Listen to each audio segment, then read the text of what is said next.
The Wasp Factory. Chapter 4, The Bomb Circle, Part 10.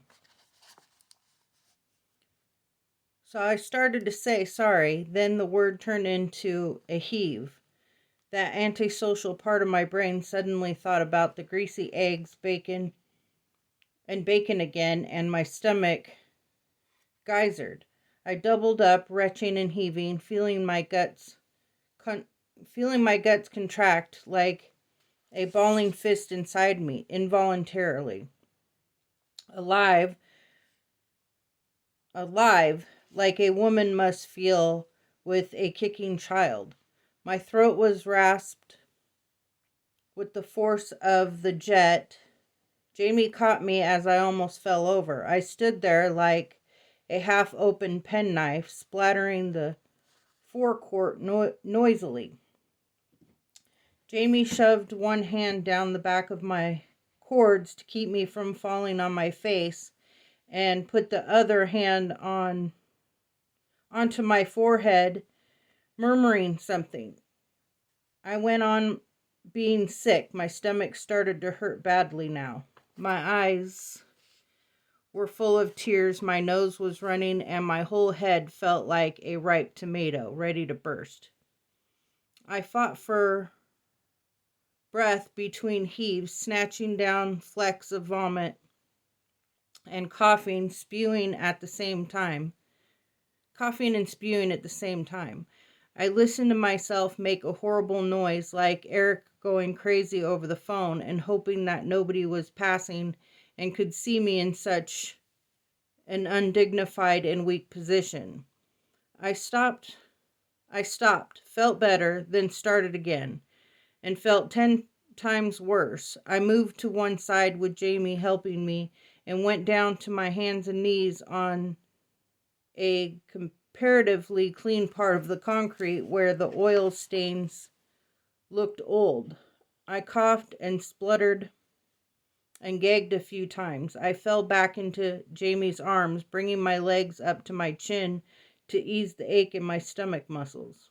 Better now, Jamie said. I nodded. I tipped forward so that I rested on both buttocks and heels, my head between my knees. Jamie patted me. Just a minute, Frankie, lad. I felt him go off for a few seconds. He came back with some coarse paper towels from the forecourt dispenser and wiped my mouth with one bit and the rest of my face with the other bit. He even took them and put them in the litter bin. Though I still felt drunk, my stomach ached and my throat felt like a couple of hedgehogs had a fight in it. I did feel a lot better. Thanks. I managed and started trying to stand. Jamie helped me to my feet. By God, what a state you got yourself in, Frank. Hey, I said, wiping my eyes with my sleeve and looking around to see that we were still alone. I clapped Jamie on the shoulder a couple of times and we made for the street. We walked up the deserted street with me breathing deeply and Jamie holding me by one elbow. The girl had gone, obviously enough, but I wasn't sorry. Why'd you run off like that? I shook my head, needed to go. What? Jamie laughed. Why didn't you just say? Couldn't. Just 'cause there was a girl there? No, I said, and coughed, couldn't speak, too drunk. What? Laughed Jamie. I nodded. Yeah, I said. He laughed again and shook his head. We kept on walking. Jamie's mother was still up and she made us some tea. She's a big woman who's always in a green house coat when I see her in the evenings after the pub, when, as often happens, her son and I end up at her house. She's not too unpleasant, even if she does pretend to like me more than I know she really does. Ouch, laddie, you're not going Ouch, laddie, you're not looking your best. Here, sit down and I'll get you some tea on the go. Ah, you weeb lamb.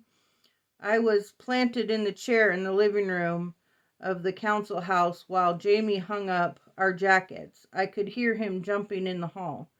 Thank you, I croaked, throat dry. There you are, pet. Now, do you want me to turn on the fire for you? Are you too cold? I shook my head, and she smiled and nodded and patted me on the shoulder and padded off to the kitchen. Jamie came in and sat on the couch next to my chair. He looked at me and grinned and shook his head. What a state, what a state. He clapped his hands and rocked forward on the couch, his feet sticking out straight in front of him. I rolled my eyes and looked away. Never mind, Frankie lad. A couple of cups of tea and you'll be fine. Huh? I managed and shivered. I left about 1 o'clock in the morning, more sober and awash with tea. My stomach and throat were almost back to normal, though my voice still sounded harsh. I bade Jamie and his mother good night and walked on through the outskirts of the town to the track heading for the island, then down the track in the blackness, sometimes using my small torch towards the bridge and the house. It was quite a walk through the marsh and the dune land and the patchy pasture. Apart from a few noises I made on the path, all I could hear was the very occasional and distant roar of heavy trucks on the road through town.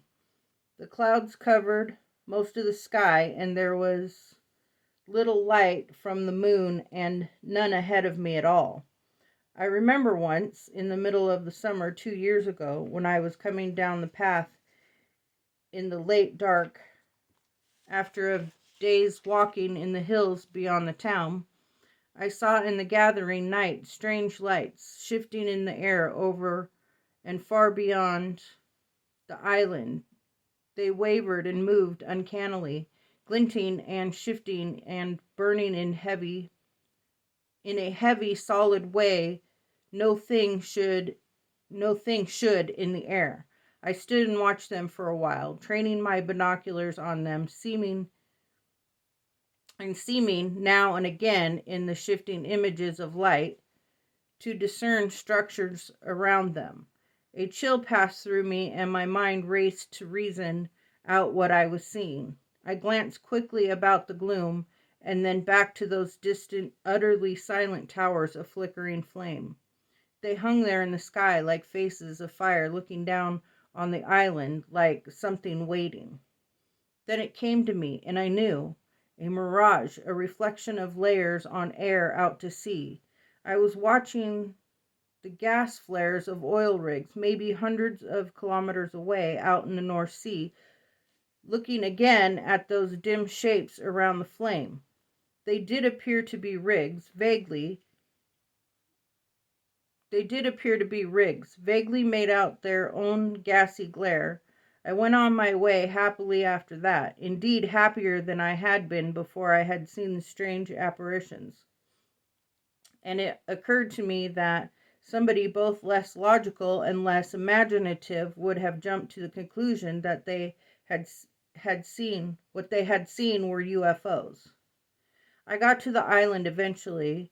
The house was dark. I stood looking at the darkness, just aware of its bulk in the feeble light of a broken moon, and I thought it looked even bigger than it really was, like a stone giant's head, a huge moonlight skull full of shapes and memories, staring out at sea and attached to a vast, powerful body buried in the rock and sand beneath, ready to shrug itself free and